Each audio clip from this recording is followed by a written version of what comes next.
सबसे पहले करेक्ट, मेरा अगर करेक्ट हुआ तो कैसे हुआ? तुक्का था, मुझे अच्छे से आता था, या मैंने रिस्क लिया कि दो ऑप्शंस के बीच में मुझे कंफ्यूजन है करना। बट उससे भी ज्यादा जरूरी बात जो कि की पॉइंट है, जो कि कोर पॉइंट है सारी वीडियो का, जैसे देख सकते हो मैं ये चीजें भूल जाता था। तो जब मैं रिवाइज करता था सबसे पहला ध्यान मेरा यही जाता था, भाई जैसे अगले टाइम ना ये रिड्यूस हो जाएंगी अप टू 50%, और उसके बाद पढ़ोगे तो और ज्यादा रिड्यूस ही होते रहेंगे। ठीक है, hey guys, welcome back to my channel. I am Nitish Sharma. स्वागत है आपका नई वीडियो में। तो आज की वीडियो नीट एस्पिरेंट्स के लिए बहुत इंपॉर्टेंट होने वाली है, क्योंकि आज हम बात करेंगे how to analyse our test. तो आपने ज्यादातर सारे टीचर्स से ही सुना होगा कि हमें सबसे ज्यादा अपने टेस्ट एनालिसिस पे फोकस करना चाहिए, हमें टेस्ट एनालाइज करना चाहिए। पर आज की वीडियो इसी बात पे है कि हम टेस्ट को एनालाइज कैसे करें, उसके प्रोसेस क्या है, पर्सनली मैं कैसे यूज करता हूँ। एंड बिलीव मी गाइज, मैंने अपने टेस्ट के मतलब जो गलतियां होती थी, जो इनकरेक्ट होते थे, उन्हें फाइंड आउट कर करके मैंने almost half of the mistakes अपनी कम कर लिया। लाइक पहले अगर मेरी 35 मिस्टेक्स होती थी तो अब मेरी वो 17 हो चुकी है, जो कि वो भी धीरे धीरे कम हो गई। तो टेस्ट एनालिसिस बहुत इफेक्टिव है और इससे कहीं ना कहीं आपके नंबर बढ़ेंगे। और अगर आप ये नहीं कर रहे तो आप इससे अपने सिलेक्शन के और दूर होते जाते हो। तो टेस्ट एनालिसिस बहुत इंपॉर्टेंट है। तो चलो वीडियो को शुरू करते हैं और बताते हैं आपको टेस्ट एनालिसिस कैसे करते हैं। चलो भाई, देखो अब मैं क्या करता हूँ। तो पहले मैं एक बार आपको इसका इंपॉर्टेंट समझा दूं कि टेस्ट एनालिसिस क्यों जरूरी है। लेट से आप कहीं गिर गए और आपके चोट लग गई। अब आप किसी डॉक्टर के पास जाते हो तो वो सीधा ही ऑपरेशन करता है या फिर पहले एक्सरे करवाता है उस जगह का देखता है कि कहाँ चोट लगी है, उस जगह पे ऑपरेशन करता है। तो दूसरा process is the right path. ठीक है, तो सेम एज इट इज हमें भी अपने पहले मिस्टेक्स फाइंड आउट करनी पड़ेगी, तभी तो आप उस पर काम कर पाओगे। अब आपको यही नहीं पता कि आप गलतियां कहाँ कर रहे हो तो आप काम किस चीज पे करोगे। और भाई कसम से कह रहा हूं, जब आप इस चीज को करोगे ना आपको खुद भी एहसास होगा कि हाँ अब मैं सही ट्रैक पे हूँ। जब आपकी मिस्टेक्स ऑलरेडी कम होती जाएंगी ना, ऑलमोस्ट 3-4 क्वेश्चन जब आपके वैसे ही सही हो जाएंगे बिना कुछ करे, बस अपनी गलतियां रिड्यूस करके, तो बहुत इफेक्टिव होगा। और एक बात, टेस्ट एनालिसिस के लिए सबसे ज्यादा इंपॉर्टेंट टेस्ट देना। तो टेस्ट आपको कहाँ से मिलेंगे? टेस्ट पेपर आपको मिल सकता है मेरे टेलीग्राम आईडी पे। जैसे कि आप देख सकते हो आज ही जैसे हुआ है PW का MIP 5 टेस्ट। ठीक है, वैसे तो इसकी टेस्ट सीरीज 7,500 रुपए की है, बट इसके सारे के सारे टेस्ट PDF आपको मेरे टेलीग्राम चैनल पर मिल जाएंगे। यहाँ पे आपको टेलीग्राम आईडी दिख रही होगी, इसे जल्दी से ज्वाइन कर लो और चलते हैं टेस्ट एनालिसिस की तरफ। तो भाई देखो, जैसे टेस्ट देने के मोड दो टाइप के हो सकते हैं, जैसे कि ऑफलाइन और ऑनलाइन। तो इनके एनालिसिस के मतलब तरीके भी दोनों के अलग अलग होते हैं। तो पर्सनली मैं तो दोनों के टेस्ट देता, तो मैं आपको दोनों के ही बताने वाला हूँ कि मैं कैसे यूज करता था। तो सबसे पहले बात करते हैं ऑनलाइन टेस्ट के लिए। मैं आपको अपनी एक मिस्टेक कॉपी दिखाने वाला हूँ, जो कि मैं स्पेशली फॉर ऑनलाइन टेस्ट के लिए बनाता था। क्योंकि ऑफलाइन टेस्ट में जो था ना, क्वेश्चन पेपर पे ही सारी चीजें नोट कर लेता था, तो मुझे इतनी दिक्कत होती नहीं थी। मेन दिक्कत थी ऑनलाइन टेस्ट के लिए। तो सबसे पहले मैं आपको अपनी मिस्टेक कॉपी दिखाता हूँ। देख सकते हो जैसे कि ये मेरी लास्ट ईयर की मिस्टेक कॉपी है, और सेम इसी साल भी मैं यही यूज कर रहा हूँ। मतलब इसी में ऐड कर लेता हूँ, लास्ट में काफी ज्यादा पेजेस बचे हैं। तो जैसे कि आप देख सकते हो, पहले मैंने यहाँ पे टेस्ट लिखा, वो कब हुआ था उसकी डेट लिख ली, यहाँ पे सिलेबस लिख लिया, जिससे मैं बाद में देखूँ तो इस चैप्टर के क्वेश्चंस मुझे पता चल जाए कि इन चैप्टर्स में मैंने क्या गलती करी थी। तो सबसे पहले करेक्ट, मेरा अगर करेक्ट हुआ तो कैसे हुआ? तुक्का था, मुझे अच्छे से आता था, या मैंने रिस्क लिया कि दो ऑप्शंस के बीच में मुझे कंफ्यूजन है, तो मैंने रिस्क लेके एक पे तुक टिक कर दिया। ठीक है, उसके बाद आते हैं कि इनकरेक्ट क्यों हुआ। इनकरेक्ट किस किस किस कारण से हो सकता है? या तो तुमने तुक्का मारा होगा, या हमें रिस्क लिया कि हाँ भाई दो ठीक लग रहे थे, हमें उसमें से एक कर दिया, तो एक गलत हो गया जो हमने करा। या फिर कोई कैलकुलेशन मिस्टेक कर दी, या फिर कोई सिली मिस्टेक कर दी, या फिर उससे भी ज्यादा जरूरी कि हमने कोई फॉर्मूला या फिर टर्म भूल गए जो कि इंपॉर्टेंट था, कॉन्सेप्चुअल था। ठीक है, तो उसके बाद पहले हमने सेक्शन वाइज डिवाइड कर लिया, फिजिक्स, केमिस्ट्री, जूलॉजी, बॉटनी।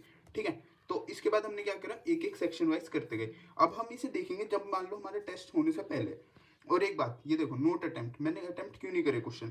मेरे को पूरा ही क्वेश्चन नहीं आता था, 100% नहीं आता था, या 50% मतलब आता था बट थोड़ा सा कॉन्सेप्चुअल पार्ट रह रहा था, या कुछ ध्यान नहीं आ रहा था, वो वाला पार्ट नहीं आता था। तो ऐसे क्वेश्चन पहले से लिख लिए मैंने 50-50%। अब आप इस पेज को देखोगे ना, तो सबसे पहले आपको समझ आ जाएगा कि आप गलती सबसे ज्यादा कहाँ कर रहे हो।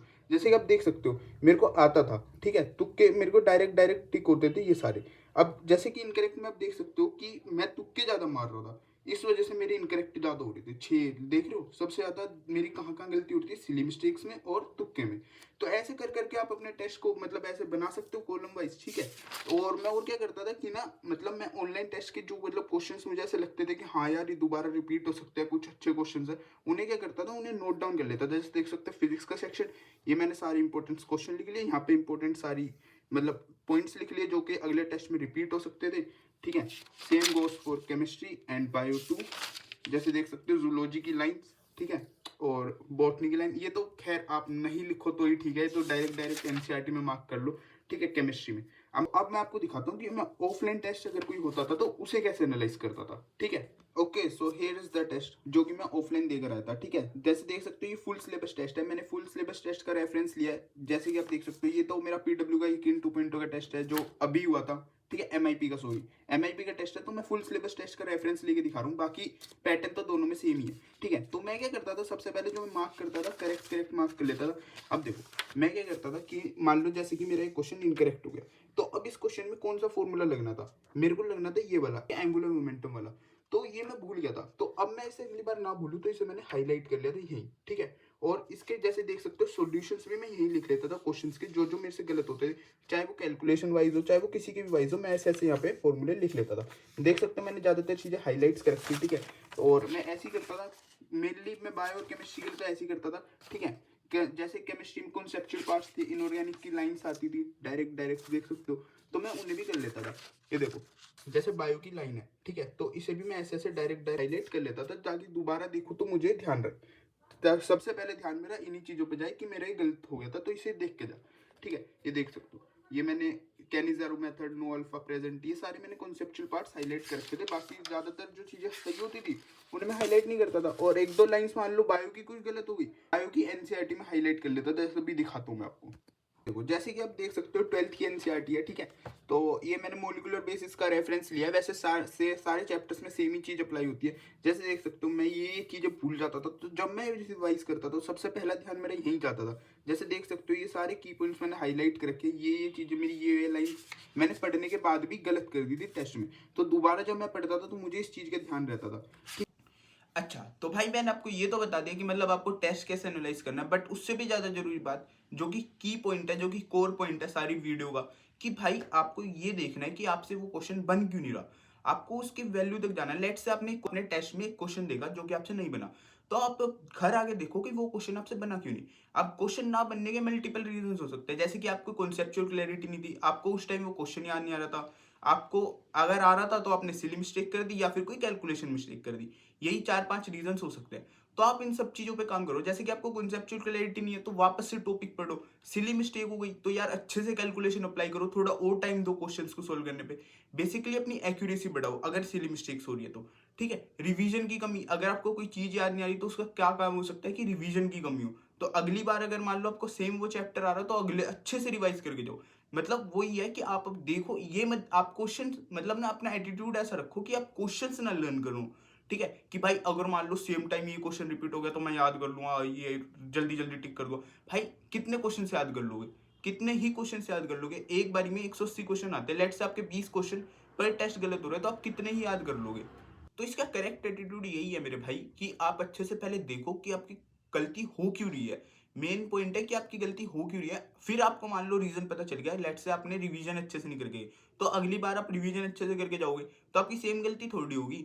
लेट से हो भी गई, चलो आपके आप रेयर केस हो, आप मेरी तरह रेयर केस हो, ठीक है। लेट से आपकी दोबारा गलती हो भी गई, देन आप अगेन वही टॉपिक रिवाइज करके जाओगे, वही फॉर्मूला रिवाइज करके जाओगे और उस पे से क्वेश्चन आ गए, तब तो यार मैं गलत नहीं करूंगा यार, फिर तो तुम मेरे से तो बहुत ज्यादा सियाने हो, सियाने इन द टर्म्स मतलब समझदार हो, ठीक है, तो यार तुम भी नहीं करोगे। तो यार वही है कि अपने बार बार उसी चीज को देखो और कोर फाइंड आउट करो कि आपसे वो गलती हो क्यों रही है, ठीक है भाई। और अब आखिरी वीडियो में आखिरी आ गई, अब आपको पता है आपको क्या करना है, मैंने अपना काम कर दिया पूरी वीडियो बना के, अब आपको अपना काम करना है, वीडियो को लाइक करनी है, सब्सक्राइब करना है। मिलता है आपको अगली वीडियो में, तब तक के लिए बाय।